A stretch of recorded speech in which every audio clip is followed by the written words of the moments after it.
Oke, sekarang kita bahas tentang keterbagian pada mata kuliah teori bilangan.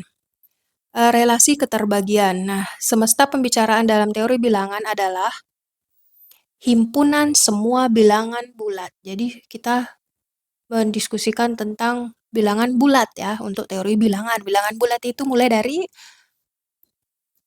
negatif. Ada nol, dan ada positif. Oke. Nah, bilangan-bilangan bulat dinyatakan dengan huruf Latin. Nah, ini bebas ya. Huruf Latin A, B, C, X, Y, Z bebas. Sebagainya dapat bernilai positif. Nah ini, bilangan bulat, positif, negatif, atau nol. Namun banyak pembahasan dalam teori bilangan yang semesta pembicaraannya terbatas pada himpunan semua bilangan asli. Jadi kita kadang bilangan bulat, kadang bilangan asli. Yang penting paham, bilangan bulat itu positif, negatif, dan nol. Sedangkan bilangan asli yang positifnya saja start dari 1. Oke, kita lihat definisi 2.1. Bilangan bulat A. Ini disimbolkan ya pakai variabel huruf-huruf Latin. Nah, misal dia A. Membagi habis bilangan bulat B. Nah, itu ditulis. Ini perlu penting ini. Ini ditulis menjadi A habis membagi B. Jadi perhatikan cara penulisannya. A dan B ini bilangan bulat. A dan B elemen bilangan bulat. Oke. Apabila ada suatu bilangan bulat K, sedemikian sehingga B sama dengan KA. Jadi ada lagi bilangan bulat K. Jadi selain AB, ada lagi bilangan bulat K. Jadi kita tidak tahu ABK ini positif kan negatif nol, yang penting dia bilangan bulat. Jadi sudah ada berapa bilangan bulat yang kita definisikan? Ada 3, A, B, dan K. Nah, sedemikian sehingga B sama dengan KA. Nah, jadi untuk definisi 2.1 ini penting ya, karena akan dipakai sampai akhir. Jadinya karena kan A habis membagi B, jadi B itu sama dengan K dikali A. Ibarat kalau kita pakai angka atau bilangan supaya lebih mudah. A habis membagi B, jadi kita pikir A itu misal apa, B apa. Misal 2 habis membagi 8. Jadi A-nya apa? A-nya 2, terus B-nya 8. Oke. Nah, 2 habis membagi 8. 8 bagi 2 berapa? 4. Berarti K-nya 4. Ada bilangan lain yang merupakan hasil bagi. Hasil bagi dari 8 bagi 2. 2 habis membagi 8. 2 habis membagi 8. Berapa hasilnya? 4. Itulah dimaksud K tadi. Nah, lanjut. Betulkah? Jadi kan B sama dengan KA. B-nya tadi 8 sama dengan K-nya 4, A-nya 2. Jadi betul kan ya, 8 itu merupakan perkalian 2 dengan 4. Gitu ya. Sekarang mungkin belum familiar, nanti akan lebih sering, jadi sudah hafal. Itu definisinya. Belum sampai di situ, belum selesai. Ini untuk A habis membagi B. Tapi ada kala jika A itu tidak habis membagi B. Misal, 3, apakah habis membagi 8? Tidak kan? Misal 2 dibagi 7. 2 bagi 7 itu kan hasilnya misal 7 bagi 2, 3,5 kan? Nah ini tidak habis membagi, harus bilangan bulat. Makanya 2 itu tidak habis membagi 7. Kita coret seperti ini. 3 tidak habis membagi 8. Kalau hasil baginya itu bukan bilangan bulat. Nah makanya di sini definisinya, jika A tidak habis membagi B, ditulislah A tidak habis membagi B. Oke, nah kita lihat contoh supaya lebih paham. Contoh pertama, contoh yang pertama yaitu ini supaya terbiasa juga cara membacanya. 5 habis membagi 30. Habis membagi ya. 5 yang membagi. 5 habis membagi 30. Karena ada suatu bilangan bulat. Kenapa habis membagi? Karena ada suatu bilangan bulat yaitu 6. Sedemikian sehingga pembaginya dikali dengan hasilnya dapat yang dibagi. 5 kali 6 dapat 30. Nah, demikian halnya dengan contoh B-nya. 7 habis membagi negatif 21. Sebab ada suatu bilangan bulat. Jadi dia kapan disebut habis membagi? Kalau ada hasil baginya. Ada dan hasil baginya itu merupakan suatu bilangan bulat ya, dan harus bilangan bulat ya. Oke, hasil baginya adalah negatif 3, karena negatif 3 dikali 7 itu dapat 21. Oke, lanjut contoh ketiga. Negatif 6 habis membagi 24, karena ada satu bilangan bulat yaitu negatif 4, jika dikali negatif 4 dikali negatif 6 dapat 24. Nah, contoh D, 8 itu tidak habis membagi 27, karena tidak ada suatu bilangan bulat apapun. Sedemikian sehingga, nah apapun dia pakai simbol K saja, pakai huruf. Ribet kalau tulisnya apapun. Jadi K ini terserah mau diganti apapun ya. Nah, 8 dikali K itu tidak akan pernah ketemu 27.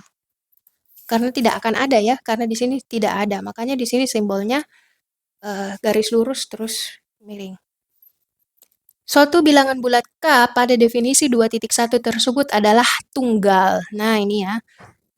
Hasil baginya itu pasti tunggal, hanya ada satu. Sebab apabila ada bilangan bulat M selain K, jadi misal ada hasil bagi yang lain, dia misalkan sebagai M.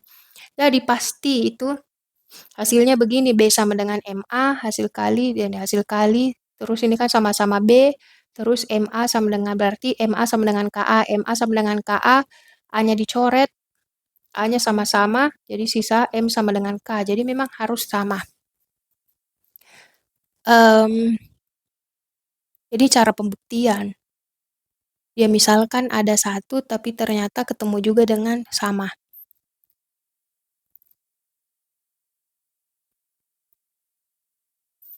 Jika A sama dengan 0 dan B tidak sama dengan 0, jadi tadi A-nya apa? A yaitu yang membagi. Sedangkan B ini yang dibagi. 0, maka tidak ada bilangan bulat K yang memenuhi B sama dengan KA. Oke. Jadi A tadi contohnya berarti 0 membagi B. Tidak ada bilangan bulat B sama dengan K0.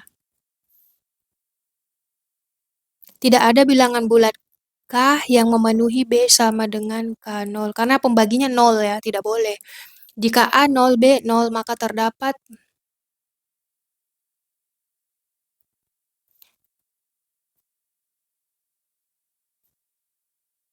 Oke, kita perhatikan baik-baik dulu yang ini.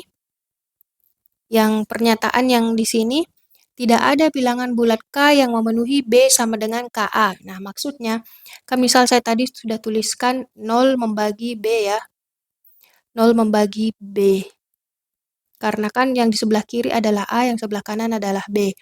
Terus bisalah ditulis dan menggunakan definisi B sama dengan K0. Terus dia maksudnya kan di sini B tidak sama dengan 0. B katanya tidak sama dengan 0. Di sini B-nya tidak sama dengan 0. B-nya tidak sama dengan 0. Nah, ini kan tidak mungkin. Di sebelah kanan itu sudah pasti akan 0. Karena sudah A-nya tadi 0. Sedangkan di sebelah kanan tidak 0, tidak mungkin. Makanya di sini dikatakan tidak ada bilangan bulat K, tidak ada K yang akan memenuhi persamaan ini karena sebelah kanan pengalinya 0, sedangkan B tidak boleh 0. Jadi tidak akan pernah ada nilai K yang memenuhi. Nah, tetapi jika A-nya 0, B-nya 0, maka terdapat tak hingga bilangan bulat K. Jadi kan karena ini B sama dengan K kali A. Jadi B-nya 0, K-nya bebas, A-nya 0. Jadi ya K-nya terserah mau bebas apa saja, yang penting kiri 0 dan kanannya 0. Jadi K bebas. Makanya di sini ditulis, maka terdapat tak hingga bilangan bulat K yang memenuhi B sama dengan KA. Kita tinggal perlu baca istilah-istilahnya. Untuk seterusnya, istilah membagi habis, terbagi habis berturut-turut disingkat menjadi membagi sama terbagi saja. Berarti di buku ini, mata kuliah ini, kalau kita maksud itu membagi atau terbagi, maksudnya habis ya. Oke, supaya lebih singkat.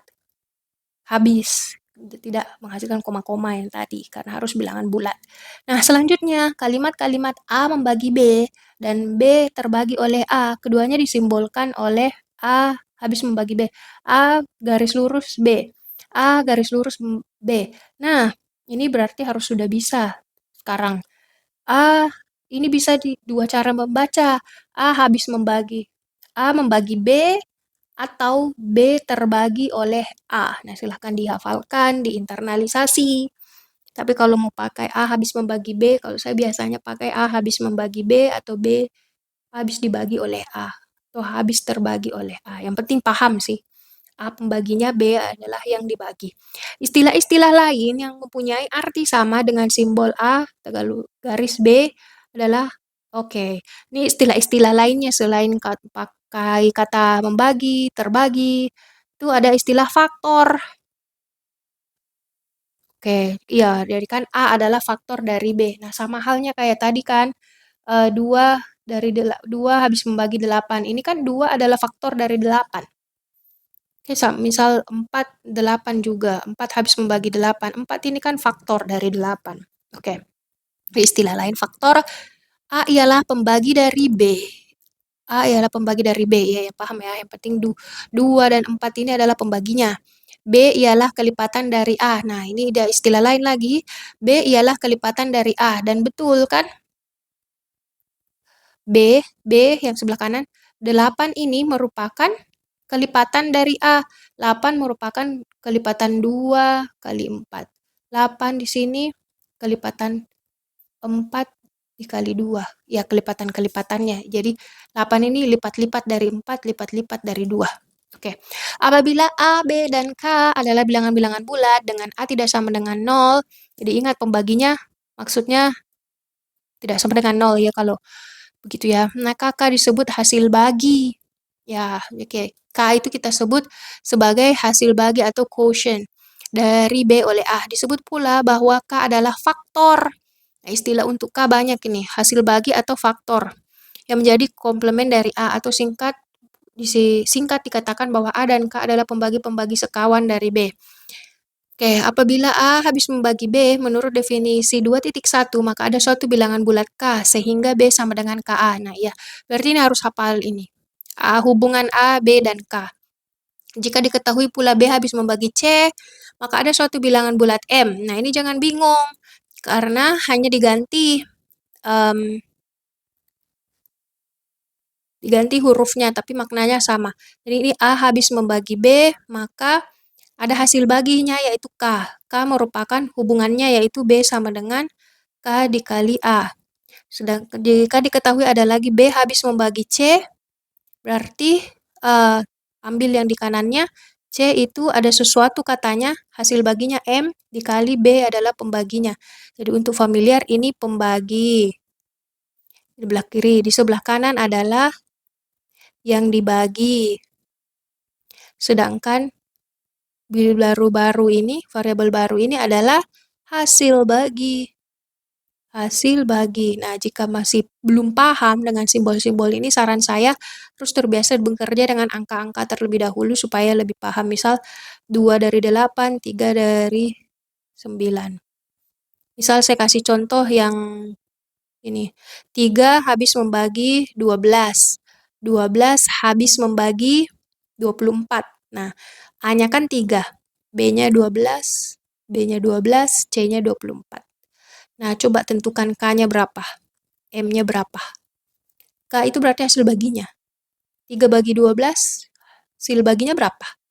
4. Oke, kalau ini 12 membagi 24, hasil baginya 2. Oke. Nah, di sini dituliskan karena B sama dengan KA, maka C sama dengan MKA. C sama dengan, dia gampang, jangan pusing, karena di sini kita lihat, ini saya tulis ulang saja, B sama dengan KA ya, terus C sama dengan MB. Nah, kita lihat, B di sini kan ada, merupakan KA, jadi B ini ganti dengan KA. Jadi tinggal tulis M-nya M, terus C turun. Jadi maksudnya C sama dengan MKA. Di sini ditulislah C sama dengan MKA.